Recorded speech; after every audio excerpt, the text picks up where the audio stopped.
좋으신 주님의 은혜가 오늘 이 시간 말씀 가운데 거하시는 우리 동덕의 모든 교우들과 함께 하시기를 바랍니다. 오늘 우리가 함께 나누실 하나님 말씀은 시편 125편의 말씀입니다. 성경은 우리가 하나님을 의지하면, 하나님만 바라보면 안전하다라고 그렇게 우리에게 말씀합니다. 시편 121편에서는 하나님은 졸지도 또 주무시도 아니하시면서 우리를 지켜주시고 또 낮의 해와 밤의 달이 해치지 않도록 지켜주시며 모든 환난을 면하게 해주신다라고 약속합니다. 그러나 하나님을 의지하는 자들은 정말 모든 위협 앞에서 안전하다 말할 수 있을까요? 하나님을 의지하는 자가 안전하다라고 하는 말은 무슨 뜻을 가지고 있는 것이겠습니까? 하나님을 의지하는 자도 염려와 불안이 안 찾아오는 것이 아닙니다. 마음의 평강이 가득 차 있는 것도 아닙니다. 인생이 환난도 없고 만사 형통만 있는 것도 아닙니다. 하나님을 의지하는 자도 갑작스럽게 세상과 작별하기도 하고 끔찍한 암에 걸리기도 합니다. 주위를 둘러보면 하나님을 철두철미하게 의지하는 자에게도 삶의 불안정한 사건들이 비일비재하게 발생합니다. 도대체 불안과 염려와 같이 우리의 삶을 불안전하게 만드는 사건들은 왜 우리 인생 가운데 찾아오는 것일까요?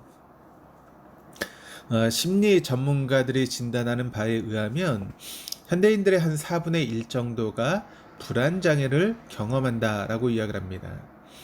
엄밀하게 말하면 모든 사람들이 다 잠재적인 불안장애 환자라고 이야기할 수 있는 것이죠. 사람들은 다 근본적으로 죽음에 대한 두려움을 가지고 있습니다. 사랑하는 사랑과 이별에 대한 불안도 있습니다. 중요한 사람으로부터 사랑과 인정을 받지 못하는 것에 대한 두려움도 있고 또 무의미하고 무가치한 존재가 될까봐 두려워하기도 합니다. 성장의 단계마다 인생의 계절이 변할 때마다 불안의 바람이 불어오게 되면 우리 마음의 중심축이 흔들리게 되고 우리 마치 감기에 걸리듯 크고 작은 우울증에 시달리거나 신체적인 고통을 호소하기도 합니다. 바로 이때 우리는 이 시편 125편의 말씀을 되낼 수만 있다면 참으로 복된 인생이 되어줄 것입니다. 오늘 본문 1절 2절 말씀이 이렇게 기록을 합니다. 여호와를 의지하는 자는 시온산이 흔들리지 아니하고 영원히 있음 같도다.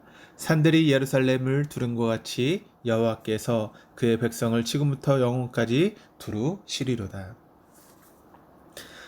예루살렘은 사면이 산들로 둘러싸여 있는 요새 같은 곳입니다. 그 중심에 나지막한 시온산이 자리를 잡고 있습니다. 그러니까 병풍처럼 높은 산들이 둘러싸고 있는 시온산이 그 어떤 바람에도 흔들리지 않는 것처럼 하나님께서 우리를 동서남북 사방팔방으로 위아래 안팎으로 우리를 둘러싸고 계시기에 우리의 중심은 결코 흔들리지 않습니다. 왜냐하면 우리가 주와 구주로 믿고 의지하는 예수님의 또 다른 이름이 바로 임마누엘이기 때문입니다. 예수님은 우리와 함께 하시기 위해서 이 땅에 오셨습니다. 예수님은 우리와 함께 하시고 우리를 좌우 앞뒤에서 두르시고 성령과 함께 우리 안에서 우리 위에서 우리를 도우십니다. 우리를 두르고 계시는 하나님에 대한 믿음보다 불안을 이기는 더 좋은 약이 없음을 기억하십시오. 우리는 성령에 지배하는 거룩한 땅에 살고 있는 거룩한 사람, 거룩한 무리, 즉 성도입니다.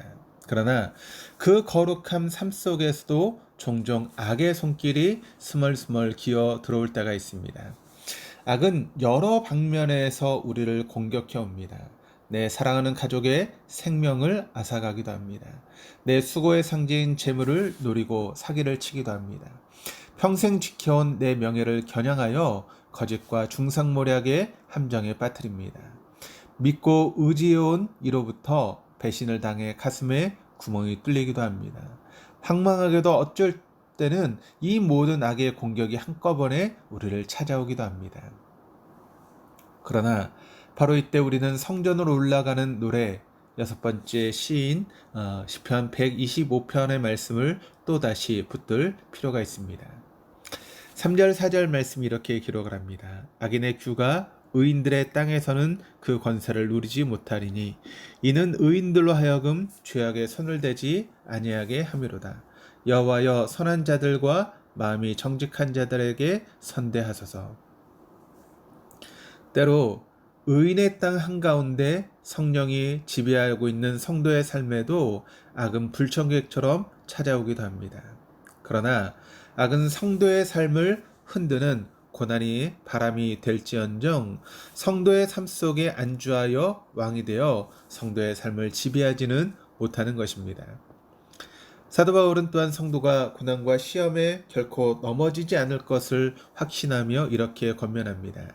고린도전서 10장 13절 말씀을 보시면 사람이 감당할 시험 밖에는 너에게 당한 것이 없나니 오직 하나님은 미쁘사 너희가 감당하지 못할 시험을 허락하지 아니하시고 시험 당할 즈음에 또한 피할 길을 내사 너희로 능히 감당하게 하시느니라. 악의 바람이 불지라도 성도의 나무는 결코 쓰러지지 않습니다. 시험이 폭풍우처럼 앞길을 막을지라도 하나님은 반드시 피할 길을 열어주십니다. 성도에게 있어서 고난은 잠깐일 뿐이요 영광은 영원한 법이기 때문에 그러합니다. 믿음의 거두였던 사도 바울과 사도 바나바 두 사람과 함께 동행했던 마가 요한은 그가 떠났던 선교 여행에서 낙오했습니다. 베드로는 목숨을 걸고 맹세했지만 3번이나 예수님을 부인했습니다. 사도 바울은 디모데에게 착한 양심을 버리고 믿음에 관하여 파선한 후메네오와 알렉산더를 경고의 모델로 제시하기도 했습니다. 안팎에서 끊임없이 찾아오는 불안을 이긴 성도라 할지라도 우린 시편의 말씀을 통해 더욱 하나님만 의지하는 것이 얼마나 중요한지를 배울 수 있어야 됩니다. 5절입니다. 자기의 굽은 길로 치우치는 자들은 여호와께서 죄를 범하는 자들과 함께 다니게 하시리로다. 자기의 굽은 길로 치우치게 되는 것은 착한 양심을 버리고 믿음에 관하여 파선하는 일입니다. 그러나 이 사실을 분명하게 붙들고 경고의 메시지로 삼아야 합니다. 하나님은 결코 우리를 포기하지 않으시는 분이시기 때문에 그렇습니다. 왜냐하면 하나님은 하나님을 향한 우리의 확신 때문이 아니라 우리를 향한 하나님의 확신 때문에 결코 우리를 포기하지 않기 때문입니다. 하나님은 그 확신에 근거하여 예수님을 십자가에 내어주시면서까지 우리를 지키시고 사랑하고 보호하셨습니다. 이 얼마나 큰 사랑입니까? 이 얼마나 확실하고 안전한 사랑입니까? 그러니 어찌 우리가 믿음에 관하여 후퇴할 수 있겠으며 자신의 굽은 길로 갈 수 있겠습니까? 사랑하는 교우 여러분, 이런 하나님을 의지하십시오. 재물을 의지하지 마시고 자신의 신념과 경험과 지식을 의지하지 마시고 이 세상이 줄 수도 알 수도 없는 하늘의 평강을 은총으로 주시는 하나님께서 우리를 둘러싸서 보호하심을 믿고 그분만을 의지하십시오. 그것이 불안과 염려로부터 해방된 진정한 성도의 삶이기 때문에 그러합니다. 이런 삶을 살아가는 저 여러분 다 될 수 있기를 주님의 이름으로 축복합니다. 기도하시겠습니다. 하나님 아버지, 하나님을 의지한다고 고백하지만 실상 현실에서는 염려와 불안에 빠져 살 때가 너무 많습니다. 죽음이 두렵고 이별이 두렵고 버림받는 것과 소외당하는 것과 홀로 남아 외롭게 사는 것과 사랑받지 못하는 것과 인정받지 못하는 것과 무의미하고 무가치한 인생이 되는 것에 대해 두렵고 불안해질 때가 많습니다. 그러나 주님께서 내 등 뒤에서 밀어주시고 내 앞에서 이끌어주시며 옆에서 동행하시고 안에서 힘을 주시며 위에서 빛을 비춰 주시는 임마누엘 하나님을 기억하며 주님만 의지하기를 소원하고 다짐합니다. 오늘도 주의 평강으로 우리 앞길을 인도하여 주시옵소서. 감사드리며 예수 그리스도 이름으로 기도드립니다.